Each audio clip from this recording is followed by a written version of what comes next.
Buen día, bienvenidos al curso de diseño de puentes. Les saluda César Cancino Rodas. En esta sesión trataremos sobre el anclaje y empalme de las barras de refuerzo en los puentes de concreto reforzado. Esto se desarrollará tomando en cuenta las especificaciones AASHTO del 2017 y analizaremos uno que otro artículo de estas especificaciones, los que a mi entender resultan siendo los más importantes en el desarrollo del curso. Con respecto al anclaje y el empalme de las armaduras existen requisitos básicos. Dice, las solicitaciones calculadas en la armadura en cada sección se deberán desarrollar a cada lado de dicha sección mediante una longitud embebida, un gancho, un dispositivo mecánico o una combinación de estos elementos. Los ganchos y anclajes mecánicos solo se podrán utilizar para anclar barras en tracción. Bien, voy a tomar como referencia la viga que se muestra en la figura de la derecha. Viga, y por acá tenemos la columna. Bueno, la viga entre sus extremos tiene un número muy grande de secciones. Entonces hay una gran cantidad de secciones entre los extremos de la viga. Pero aquí creo que más se hace énfasis a lo que nosotros llamamos las secciones críticas por adherencia. Entonces, ¿dónde se ubican las secciones críticas por adherencia? Que tiene que ver con el anclaje y el empalme de las barras de construcción. Se ubican en aquellas secciones en las que el esfuerzo en el acero traccionado son máximos, o en aquellas secciones donde las barras adyacentes se cortan o se doblan. Por ahora, centremos nuestra atención en aquellas secciones críticas en las que se van a presentar los máximos esfuerzos de tracción inducidos por flexión.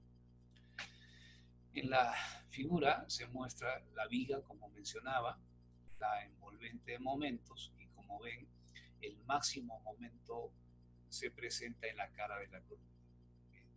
A mayor momento, mayor esfuerzo de tracción en las barras. Por lo tanto, esta será una sección crítica por adherencia. Entonces, las secciones críticas por adherencia van a coincidir con las secciones donde se van a presentar los máximos momentos, tanto positivos como negativos. Ahora, veamos lo siguiente. Dice, ya ubicamos la sección crítica. Vamos a tomar como referencia la que aparece en dibujo.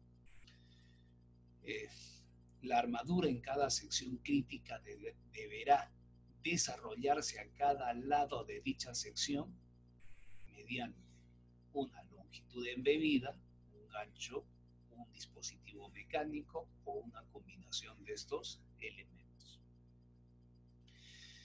Bien, veamos a qué se refiere con desarrollar, y que esto tiene que ver con el anclaje de las barras.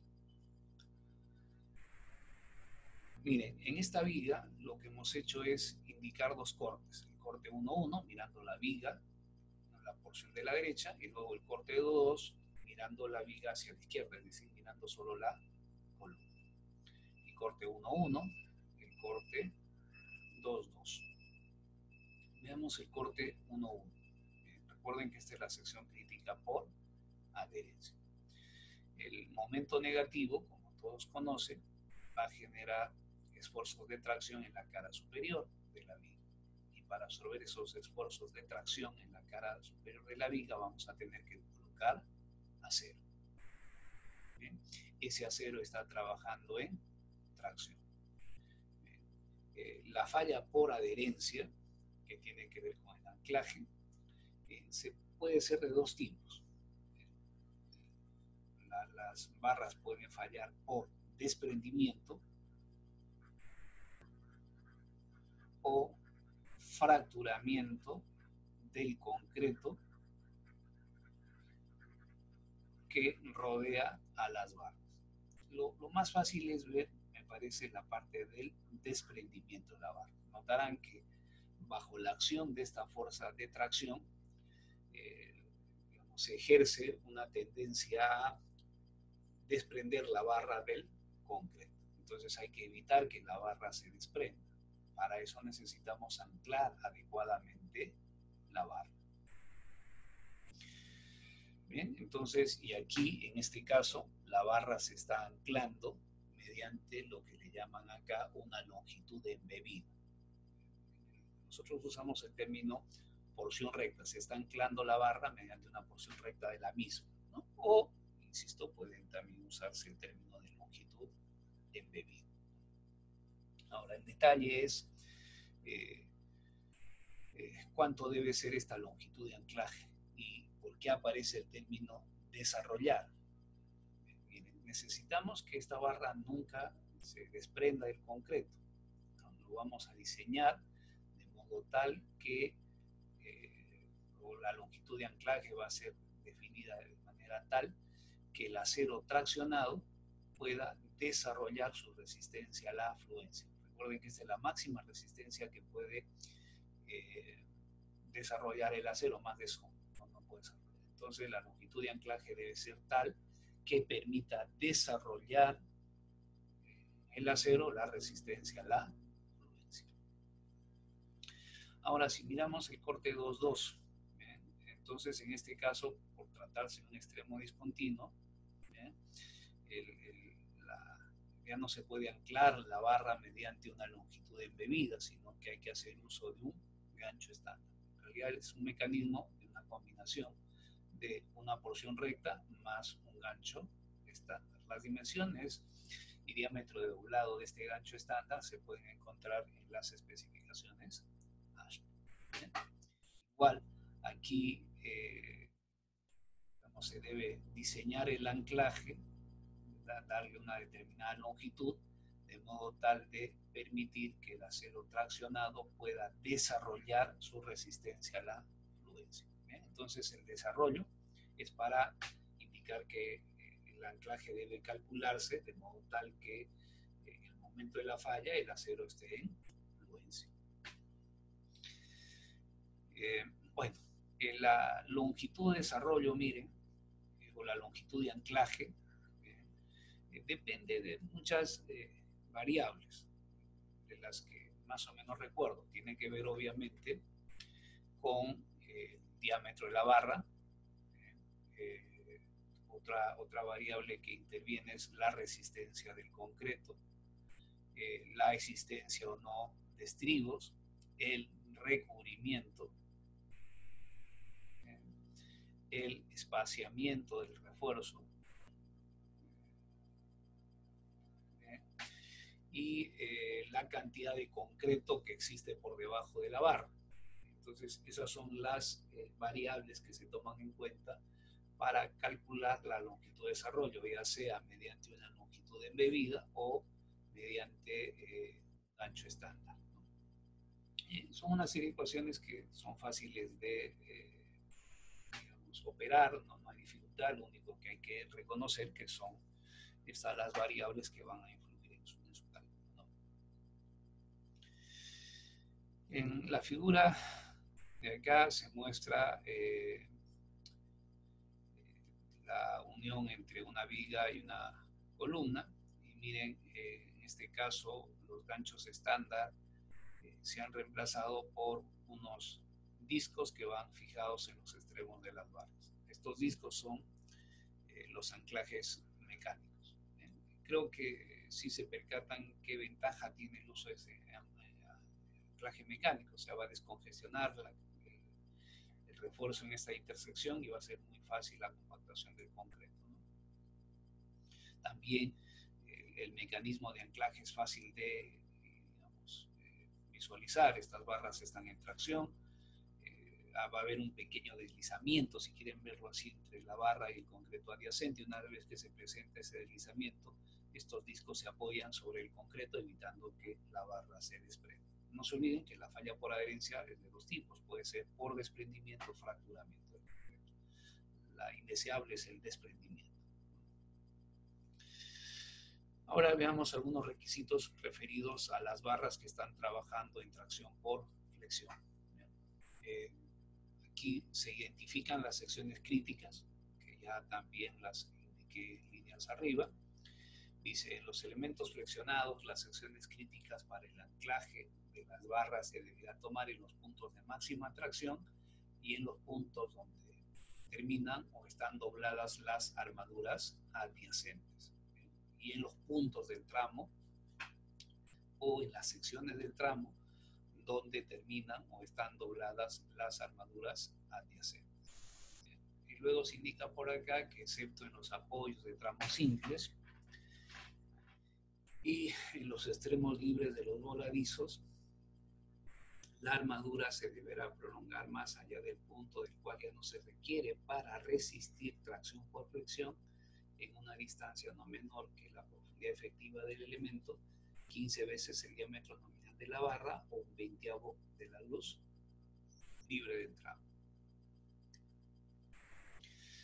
La barra que continúa se deberá prolongar como mínimo una longitud igual a la longitud de anclaje LD, más allá del punto del cual ya no se requiere la armadura de tracción doblada en profundidad para resistir flexión. El resto de artículos o requisitos lo voy a dejar pendiente. Me interesa lo que se indica en este párrafo, ¿no? Que voy a volver a leer. Dice, la barra que continúa se deberá prolongar como mínimo una longitud igual a la longitud de anclaje LD, más allá del punto en el cual ya no se requiere armadura de tracción doblada e interrumpida para resistir flexión. Bien, entonces van a haber barras que van a pasar, ¿no? Y hay barras que se van a cortar. Bueno, y eso tiene que ver con el cálculo del despiece de las barras de construcción. Para poder aclarar los requisitos anteriormente descritos, lo que he hecho es tomar una figura que aparece en las notas del ACI. Las notas del ACI es un documento redactado por la PCA y tiene como objetivo aclarar los requisitos del ACI 318. Entonces, esta figura y los requisitos que en ella aparecen corresponden a la ACI 318 y que aplican obviamente al diseño de vigas de edificios de concreto reforzado. He tomado dos figuras, una que corresponde a las regiones de momento positivo y negativo. La que ustedes ven acá corresponde a las regiones de momento negativo. Bueno, entonces estos requisitos que aparecen acá son aplicables al diseño de vigas de edificios. Bueno, para puentes lo vamos a ir relatando conforme vamos avanzando con la descripción de esta imagen. Bueno, esta línea de acá representa el eje longitudinal de la viga. Esta línea de acá es la envolvente en momentos negativos. La línea de acá es la envolvente en momentos negativos.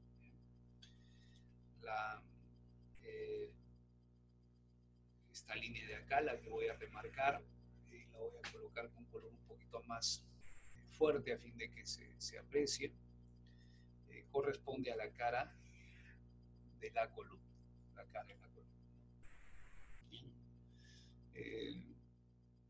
Ahora, en la parte inferior de la envolvente momentos se muestra el desarrollo del refuerzo requerido en la sección crítica de momento negativo. Miren, por acá notarán que estas líneas que voy a marcar representan las barras que se van a colocar en la cara superior de la viga, ¿no? Que se han denominado barra E. Por acá hay otra barra que es la barra D, o barras D, porque no es una sino varias, y las barras C. Todos conocemos que el punto en el cual la envolvente momento se intersecta con el eje longitudinal de la viga, es decir, en aquella aquella sección donde el momento es cero, se llama punto de inflexión.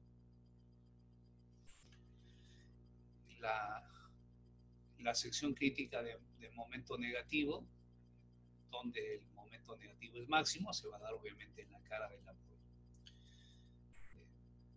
Considerando esa sección crítica de momento negativo, con el máximo momento negativo se determina la cantidad de acero que se requiere disponer en esa sección crítica del momento negativo, ¿no? Y esa cantidad de acero luego se reemplaza por determinado diámetro de barras en una cantidad adecuada, ¿no? Entonces, la cantidad de barras que se necesita para resistir este momento, el máximo negativo, sería la suma de las barras C más las barras D más las barras C. Notarán que en esta sección, bueno, tenemos todas estas barras, entonces son las barras C, D y E. También reconocemos, y creo que eso no queda en duda, que mantener todas estas barras a lo largo de la viga resultaría antieconómico. O sea, la cantidad de barras habría que ir adecuándolo a la forma del diagrama de momentos. O sea, aquí el momento es máximo, pero luego el momento va decreciendo, por lo tanto el requerimiento de cantidad de acero también va decreciendo. Bueno, entonces ahora lo que habría que hacer, insisto, es mirar que estas barras A, C, D y E son las que sumadas van a tener que resistir este máximo aumento negativo. Las barras E son las barras que van a ir de extremo a extremo, ¿no? Extremo a extremo de la viga.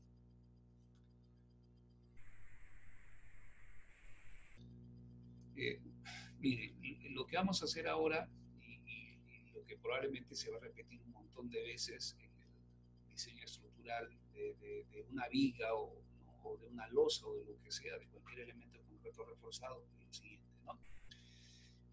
Primero vamos a calcular el momento resistente de las barras D y E.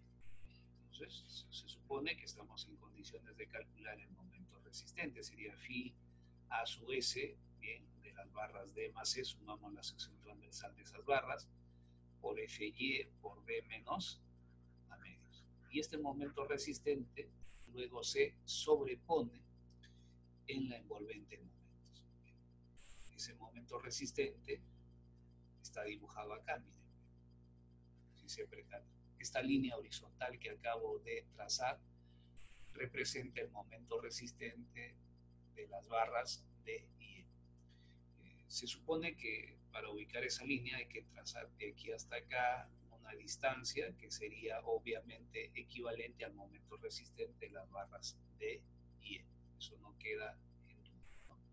Bien. Entonces, esta línea de acá representa el momento resistente de las barras D y E. Ahora lo único que nos queda es analizar la intersección de esa recta con la envolvente de momentos. Y puedo llegar a ciertas conclusiones acá. La primera, miren, que a partir de esta sección hacia el centro de la viga es más que suficiente colocar las barras D y E. ¿Por qué razón? Porque simplemente su momento resistente de esas dos barras o conjunto de barras supera el momento actuante. Esa sería una manera de visualizar esto. Pero también se puede visualizar de otro modo. Es decir, es a partir de esta sección que ya no se requieren las barras C para resistir tracción por flexión. Que eso está asociado con este párrafo que dice: excepto en los apoyos de tramos simples y en los extremos libres del voladizo, la armadura se deberá prolongar más allá del punto del cual ya no se requiere para resistir tracción por flexión en una distancia no menor que estas tres cantidades que aquí le he llamado asterisco. Entonces, estas barras C, notarán, ya no se requieren pues a partir de esta sección hacia adelante para resistir tracción por flexión. Entonces, a partir de esta sección que ya no se requieren para resistir tracción por flexión, las barras D deben extenderse un poquito más. ¿Cuánto más? Este asterisco de 15 veces el diámetro nominal de la barra o un 20avo de la luz. Y si se percatan, ¿no? Miren, aquí, a partir de aquí, las barras C, de aquí a la derecha, las barras C ya no se requieren para resistir tracción por flexión. Entonces, a partir de aquí hay que extender estas barras una longitud adicional que sería esta cantidad asterisco. Igual, miren, lo que vamos a hacer ahora es calcular el momento resistente de la barra E, y se sobrepone en la envolvente momento. Esta línea horizontal que acabo de trazar representa el momento resistente de las barras C, que será phi A su S, Fy, bueno, disculpen, A su S, pero de las barras C nada más, por Fy D menos, este momento se sobrepone y en la envolvente momento sí tenemos esta línea y la envolvente momento. Ahora, creo que es más que obvio nuevamente llegar a una conclusión. A partir de esta sección, ya hacia la derecha, resulta más que suficiente colocar las barras C. ¿Por qué? Porque su momento resistente supera el momento actual. Pero también visto de otro modo, hasta esta sección se requieren, o a partir de esta sección ya no se requieren las barras D para resistir tracción por flexión, ¿no? Ya no se requiere la barra para resistir tracción inducida por flexión, ¿no? Entonces, a partir de esta sección hacia adelante ya no se requieren estas barras D para resistir tracción por flexión, porque son las barras C las que van a absorber todos los esfuerzos de tracción. Bien, estas barras D deben prolongarse más allá de esta sección, una distancia igual a esta cantidad que hemos llamado asterisco. ¿Bien? Bueno, entonces hasta ahí ya tenemos el uso de este artículo o la aplicación, digamos, del artículo en cuestión, ¿no? Y ahora veamos este artículo de acá.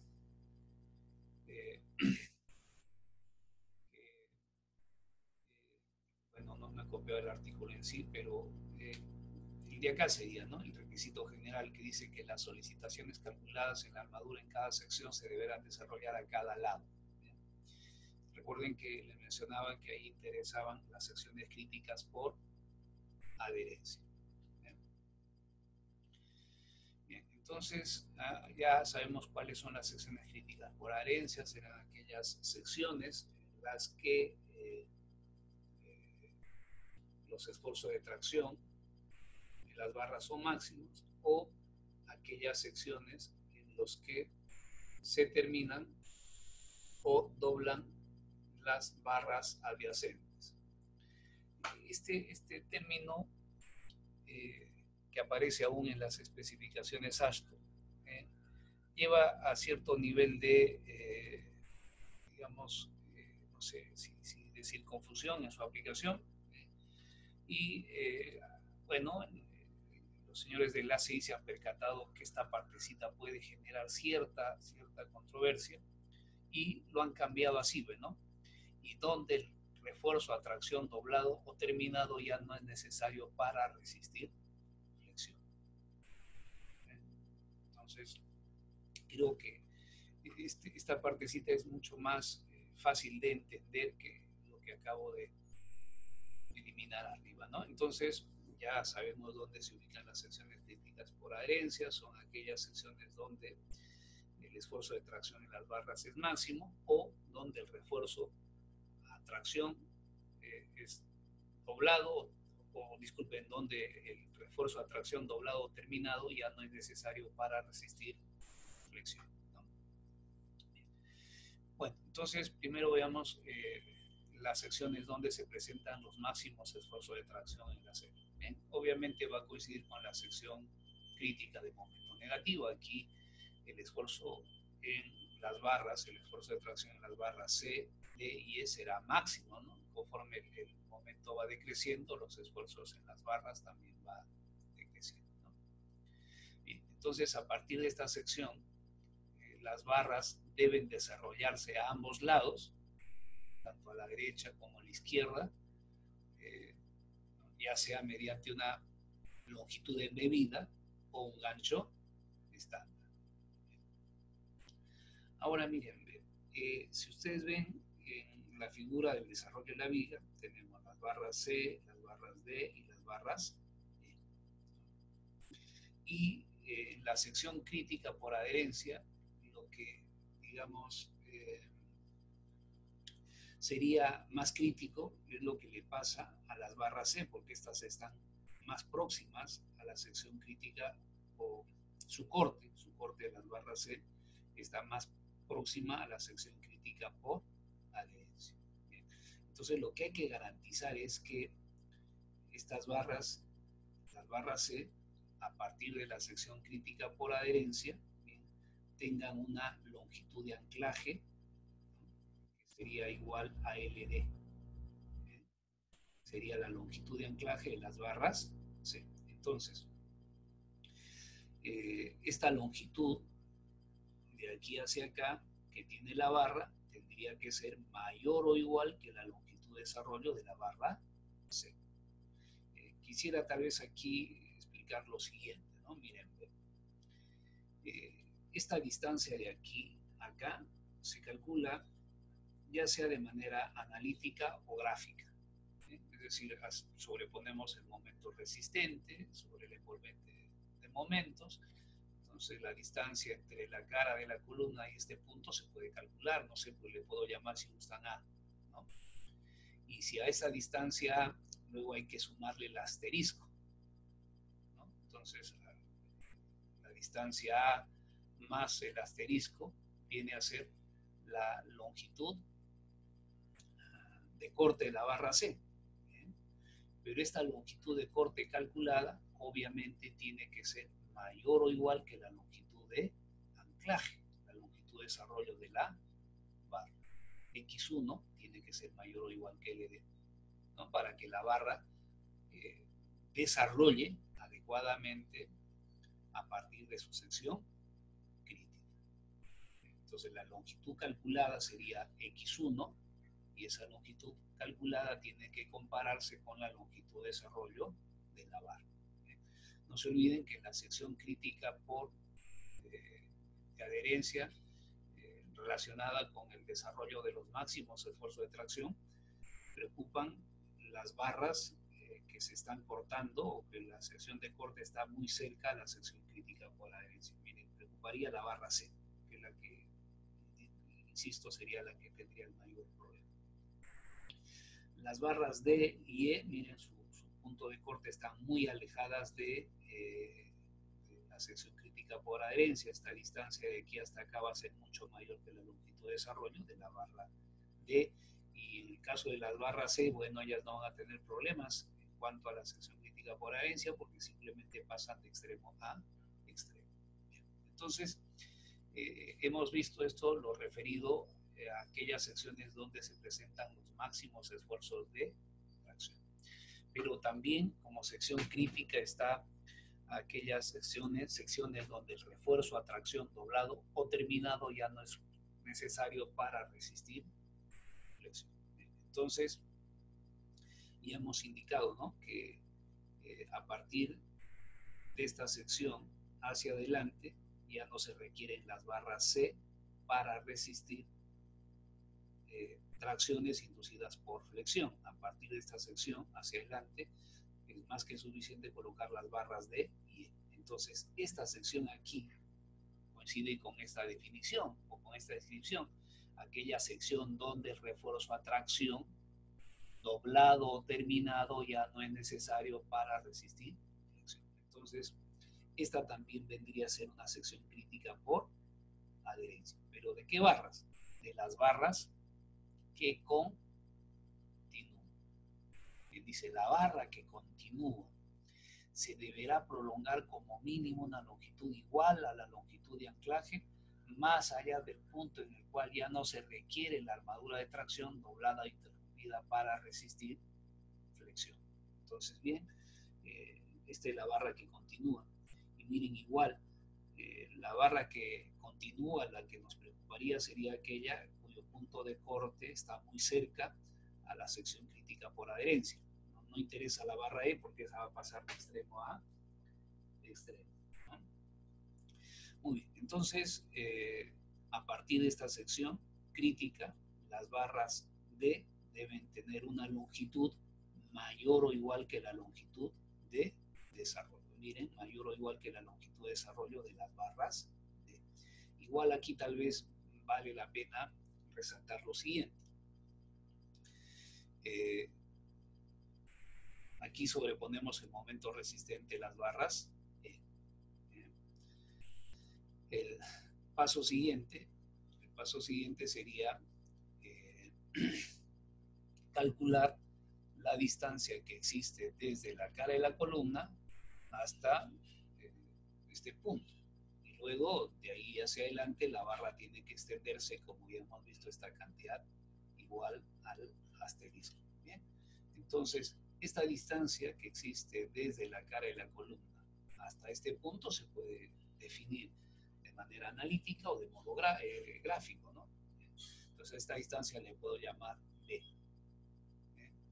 Y si a este B le sumo el asterisco, encuentro la distancia que debe existir desde la cara de la columna hasta el punto de corte de la barra D. A esa distancia le puedo llamar X2. Eso sería B más el asterisco. Un asterisco nada más, ¿no? B más el asterisco. Entonces, esta longitud se puede calcular, ¿no? Es la longitud, digamos, que nos da el cálculo. Ahora, una vez que tenemos esa longitud, que como ven se puede definir o determinar, ya sea de manera analítica o gráfica, es decir lo siguiente, ¿no? Miren, ya también con cálculos previos hemos definido esta distancia, ¿no? Es decir, la distancia que debe tener la barra C, ¿bien? Y también hemos ubicado esta sección crítica por adherencia. Entonces, a partir de aquí hacia adelante, la barra D debe extenderse una longitud mayor o igual que la longitud de desarrollo. Eso tiene que relación o guarda relación con el valor de X2 que previamente hemos calculado. Si este X2 es tal que genera que esta longitud sea mayor o igual que LD, bien. Si no, bueno, si el X2 no genera que esta distancia entre la sección o el punto de corte de la barra C y no digamos el punto de corte, ¿no? Sino esta sección donde ya no se requiere la barra C para resistir tracción por flexión hasta el punto de corte de la barra D no nos permite obtener LD, entonces en ese caso hay que incrementar el valor de X2, ¿no? Creo que si lo vemos de un modo un poco más analítico, se podría ver así, ¿no? Miren, hace rato comentaba sobre esto, ¿no? Esta distancia, miren, aquí se va a notar un poco medio recargado el dibujo, pero ya no queda más que hacerlo, ¿no? Esta distancia de aquí hasta acá le he llamado X2, ¿no? Hace rato, que sería esta distancia B más esta distancia asterisco. Entonces el X2 sería B más el asterisco. ¿Bien? Y la distancia de aquí a acá, si ustedes recuerdan, le hemos llamado A, ¿no? Se lo voy a acotar en la parte superior para que se vea. Esta distancia entre la cara de la columna y esta sección de acá le hemos llamado A.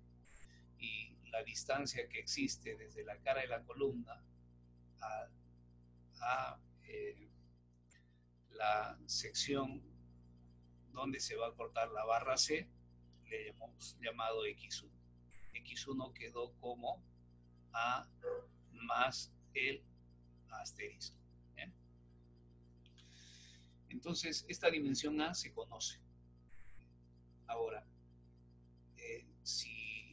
a ver, voy a poner por acá porque creo que se complica mucha figura y por ahí muchos datos y a veces no queda muy claro el asunto, ¿no? Entonces, miren, si esta distancia x2, que ya sabemos cómo se calcula, menos a, x2 menos a, me da la distancia entre esta sección donde ya no se requiere la barra C para resistir tracción por flexión hasta el extremo de la barra D. Si eso es mayor o igual que la longitud de desarrollo, bueno, bien.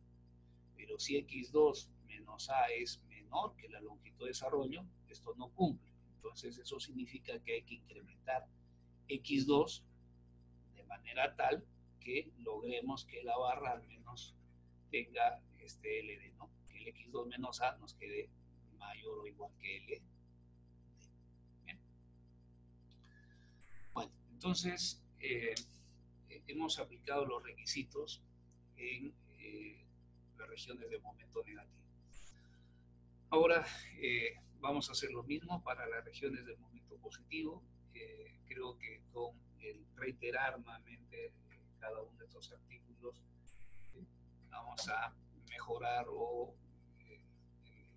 la descripción de los mismos y obviamente ojalá sirva también para que ustedes logren entenderlo, ¿no? Bien, aquí está el eje de la viga, la envolvente de momentos positivos. Bien, en este punto la envolvente de momentos positivos corta el eje de la viga, este es el punto de inflexión, el momento positivo.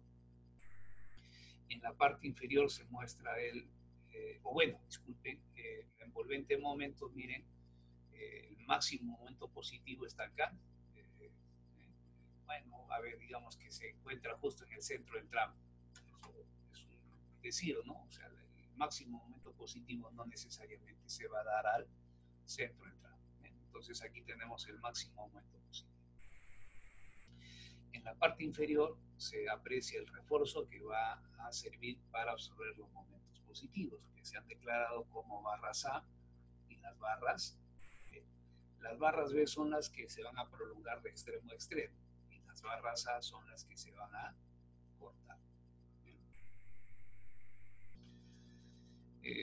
Se determina el momento resistente de las barras que se prolongan de extremo a extremo, que sería phi a su s de las barras B, o de FY de menos a medios.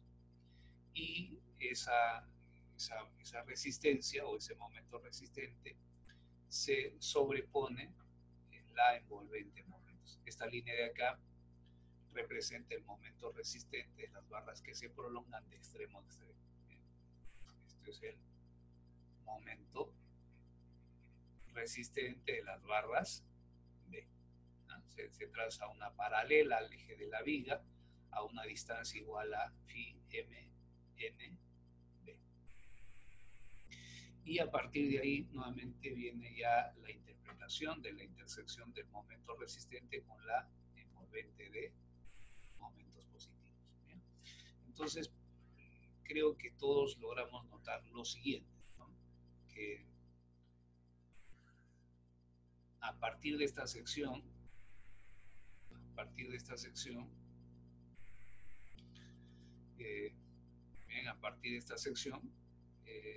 las barras B resultan siendo adecuadas para tomar el momento positivo. ¿Por qué? Porque simplemente su momento resistente supera al momento actuante. En esta sección esto sería el momento actuante y este es el momento resistente de las barras que se prolongan. Entonces el momento resistente supera el momento actuante.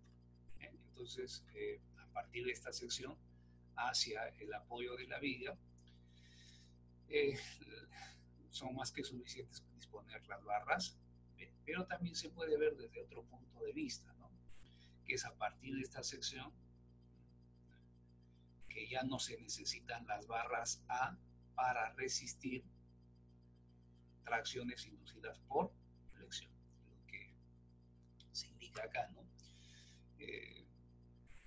Excepto en los apoyos de tramos simples en los extremos libres del voladizo, la armadura se deberá prolongar más allá del punto del cual ya no se requiere para resistir tracción por flexión una distancia que resulte siendo el mayor valor de estas tres cantidades. Hemos dicho que ese mayor valor de esas tres cantidades le hemos llamado asterisco. Entonces, estas barras A deben prolongarse más allá de la sección donde ya no se requiere para resistir tracción por flexión una distancia igual a este asterisco. Notarán ustedes que esta distancia que existe desde la sección crítica del momento positivo a esta sección de acá se puede calcular, ¿no? Le puedo llamar C. Bien, y luego se puede sumar a C el asterisco y obtenemos ¿no? La distancia que le puedo llamar X3. X3 sería igual a C más el asterisco. Esa sería, digamos, el punto de corte calculado para las barras A.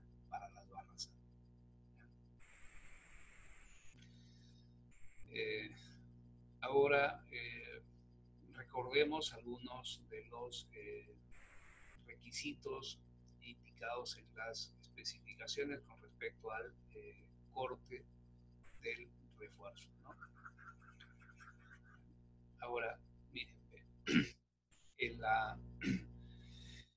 ¿se acuerdan de las secciones críticas por adherencia? Insisto, es aquella sección donde los esfuerzos de tracción son máximos, o aquellas secciones donde ya no se requieren las barras, ¿no? Las barras para resistir tracción por flexión, ¿no? Entonces aquí miren, aquí tenemos una sección crítica por adherencia, ¿no? En la que los esfuerzos de tracción por flexión son máximos, ¿no? Los esfuerzos de tracción por flexión aquí en las barras A y B en este punto son máximos. Y si ustedes recuerdan, se dice que las barras en cada sección se deberán desarrollar a cada lado, ¿no? El desarrollar significa anclar. Entonces, estas barras, las que preocupa el anclaje serían las barras A. De las barras B no, porque estas barras van de extremo A a extremo. Entonces, desde el punto de vista de la adherencia aquí, referida a la sección crítica en la que se presentan los máximos esfuerzos de tracción, interesa o preocupa las barras que se cortan y que sus puntos de corte están muy cerca a la sección crítica por adherencia. Entonces nos conviene o nos interesa revisar las barras A. Entonces miren, aquí la barra A va a desarrollar mediante una longitud embebida o una porción recta. Entonces lo que hay que garantizar es que esta barra esté anclada adecuadamente. A partir de aquí, tanto a la izquierda como a la derecha, la barra debe tener una longitud mayor o igual que LD para que esté convenientemente anclada.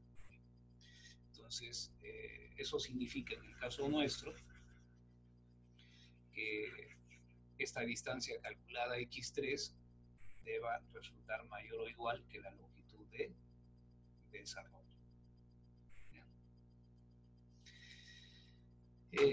Y por último, también hemos dicho que existen secciones críticas por adherencia, en aquellas secciones donde las barras adyacentes se doblan o se cortan. Entonces, esta es la barra que se prolonga y estas son las barras adyacentes que se van a cortar o doblar. Entonces, a partir de este punto ya no se necesitan las barras A para resistir tracción por flexión, ¿no? Entonces, aquí tenemos una sección crítica por adherencia. Entonces, las barras que pasan, las barras que se prolongan, deben, a partir de esa sección, prolongarse una distancia mayor o igual que la longitud de desarrollo de la barra, pero existen algunos requisitos adicionales que habría que revisar en las especificaciones Ashton y que aplican, digamos, al caso del refuerzo que se dispone para resistir momento positivo. ¿Bien? Muy bien, entonces esos son los requisitos que hemos ido revisando y que seguramente ya en la aplicación de los mismos se irán a través de los números haciendo mayores explicaciones y seguramente permitirá también un mejor entendimiento de los mismos, ¿no? Ahora veamos qué pasa con las barras que se van a disponer para resistir el momento positivo. Y miren, dice como mínimo un tercio de la armadura de momento positivo en los elementos de un solo tramo y un cuarto de la armadura de momento positivo en los elementos continuos se deberá prolongar a lo largo de la misma cara del elemento más allá del eje del apoyo. En las vigas esta prolongación no debe ser menor que 150 milímetros.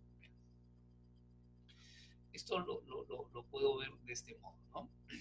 Miren, aquí en la sección crítica de momento positivo se requiere cierta cantidad de acero.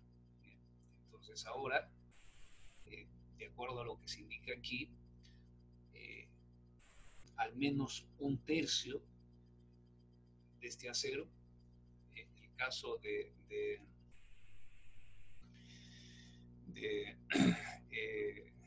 elementos de un solo tramo, ¿bien? Al menos un tercio de este acero se debe prolongar hasta los extremos, hasta los apoyos de ese tramo. Y en el caso de estructuras de tramo continuo, entonces al menos un cuarto del acero requerido en la sección crítica de momento positivo debe prolongarse hasta los apoyos. Tal vez como un ejemplo que sirva para, digamos, ver la aplicación de este artículo, se puede, digamos, ver en el caso del puente tipo losa que nosotros estamos analizando. ¿Se acuerdan? Hemos tomado como se ha calculado el refuerzo requerido en la sección crítica del momento positivo del tramo BC. Y en esa sección crítica resultó que hay que colocar un fierro de 1/3 de pulgada a cada punto 20.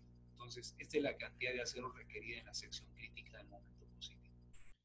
Y de acuerdo a esta exigencia, por tratarse de una estructura de tramo continuo, al menos un cuarto de este acero debe prolongarse hasta los apoyos. Pero dice al menos un cuarto. Al menos un cuarto. Entonces, ¿qué es lo que hacemos nosotros? Bueno, colocarle un poquito más, ¿no? Porque si es al menos un cuarto, podemos colocar la mitad o si quieren el 100%, pero si colocan el 100% de la barra de extremos a extremos, simplemente el diseño es antieconómico. Entonces aquí lo que se ha hecho es tomar la mitad. ¿Y qué significa la mitad? Bueno, colocar barras de 1/3 a cada 42. Entonces, estas barras de acá, un fierro de 1/3 a cada 42, tratan de cumplir con esta exigencia de las especificaciones, que al menos un cuarto del acero requerido en la sección crítica de momento positivo se extienda hacia los apoyos. Aquí se está extendiendo el 50%. No sé si logran visualizar, el 100% es barras de 1/3 a cada 21, el 50% es colocar barras de 1/3 a cada 42, a mayor espaciamiento, al doble del espaciamiento, ¿no? Y con eso estamos cumpliendo ya por encima de la exigencia reglamentaria. Miren, este criterio nos permite definir, por ejemplo, las barras B, ¿no? Entonces, las barras B deben cumplir con esa exigencia, que al menos correspondan a un tercio o a un cuarto del acero requerido en la sección crítica de momento positivo. Para el caso de vigas, el asunto, digamos, cambia un poquito porque acuérdense que en las vigas necesitamos disponer al menos 2 barras, tanto en la cara superior como en la cara inferior. Entonces, que estas barras B al menos deben ser 2 barras, ¿no? Ahora, si le colocamos más, bueno, ya depende del criterio del proyectista. Y para el caso del refuerzo que se va a disponer para absorber el momento negativo, dice que al menos 1/3 del acero requerido en la sección crítica de momento negativo debe extenderse más allá del punto de inflexión. Al menos 1/3. Si aquí, por ejemplo, salen barras de 1 pulgada a cada punto, no sé, cada punto 12, disculpen, acá en la sección crítica de momento negativo con este momento, especulando, ¿no? Resultan barras de 1 pulgada cada 12, esa es la cantidad de acero requerida en la sección crítica de momento negativo. Bien, entonces, para cumplir con esta exigencia, al menos 1/3 de esta barra, de estas barras deben ir más allá del punto de inflexión, o deben extenderse más allá del punto de inflexión. ¿Qué significa colocar 1/3? Significaría colocar, ¿no?, un fierro de 1 pulgada a cada punto 36. Entonces colocamos fierro de 1 pulgada, ese fierro de 1 pulgada es el de acá, el que va a ir aquí y se va a extender un poquito más allá del punto de inflexión. ¿Cuánto se debe extender más allá del punto de inflexión? Una cantidad que sea mayor que el peralte efectivo, 12 veces el diámetro de la barra nominal, o un 16avo de la luz libre. Ahora ya se ha descrito, digamos, los diferentes requisitos que hay que cumplir en el despiece del refuerzo, en el anclaje, el desarrollo del refuerzo. Y ahora lo que hay que hacer es aprender a calcular la longitud de desarrollo. Bien, en el caso nuestro, aquí se trata de una losa y todo se va a desarrollar mediante una longitud embebida, o lo que le llamamos una porción recta. Hay una serie de expresiones que se utilizan para calcular la longitud de desarrollo. Les había comentado que esta longitud de desarrollo depende del diámetro de la barra, de la resistencia del concreto, de la resistencia del acero, del recubrimiento, de la separación de los estribos, de la separación centro a centro de las barras, de la cantidad de concreto que existe por debajo de la barra en cuestión.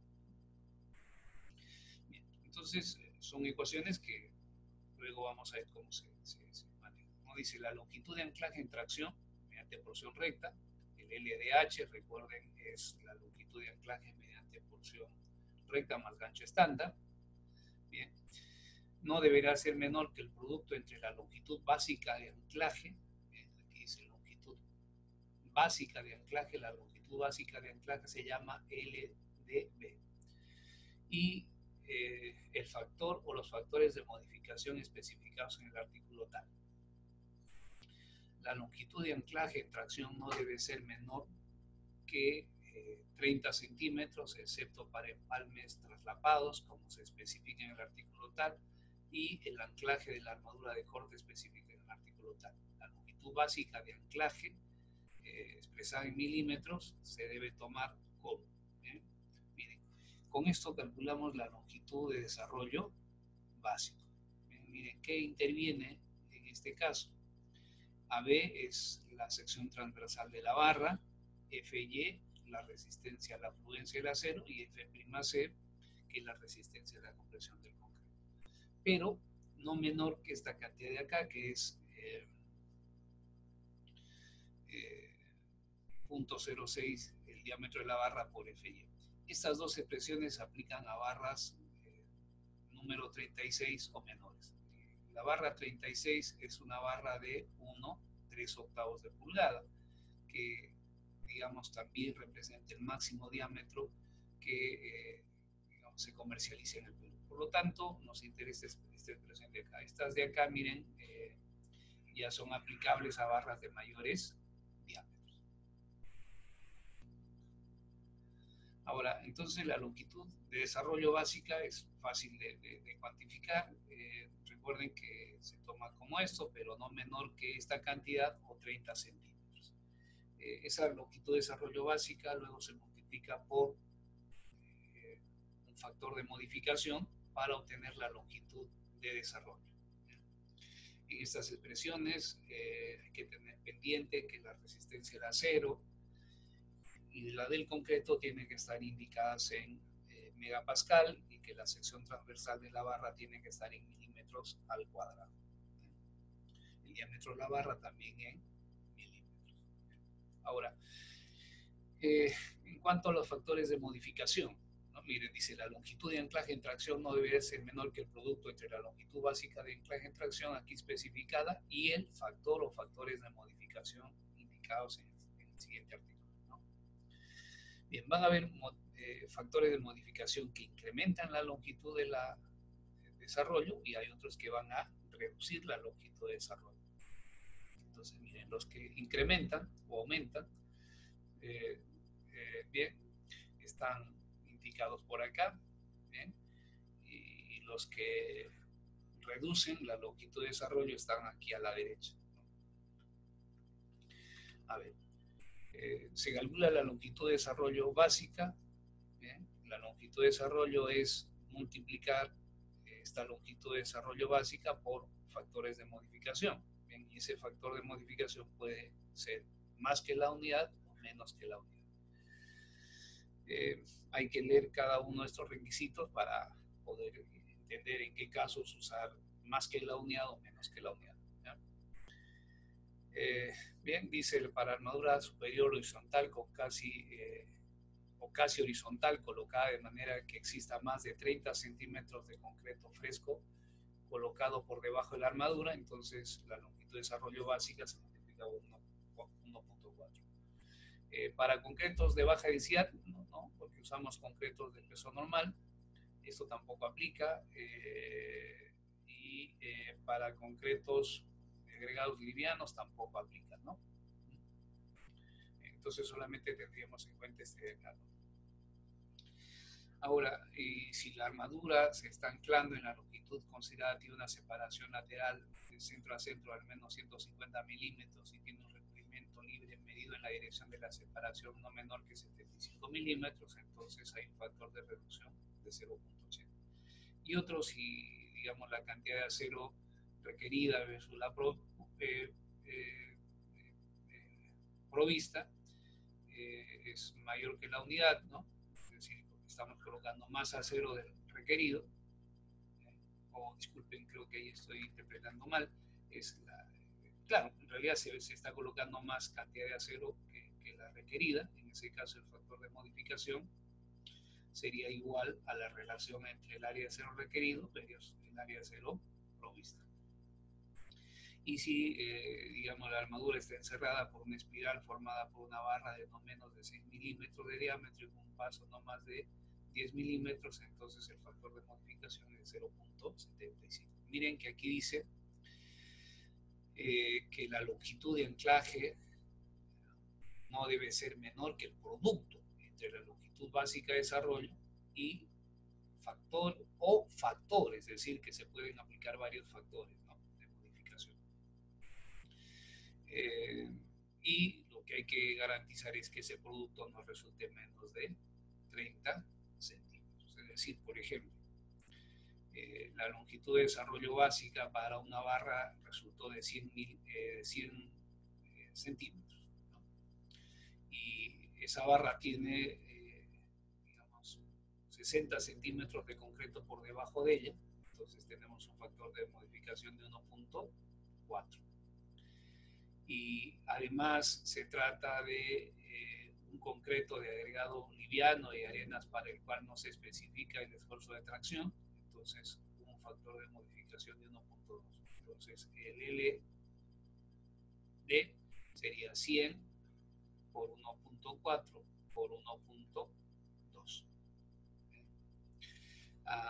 Existen algunas restricciones con respecto al producto de estos factores de modificación, es decir, que 1.2 1.4 por 1.2 no deben ser menores que 1.75. Esto es si la memoria no me traiciona. Pero es cuestión de revisar las especificaciones al respecto, ¿no?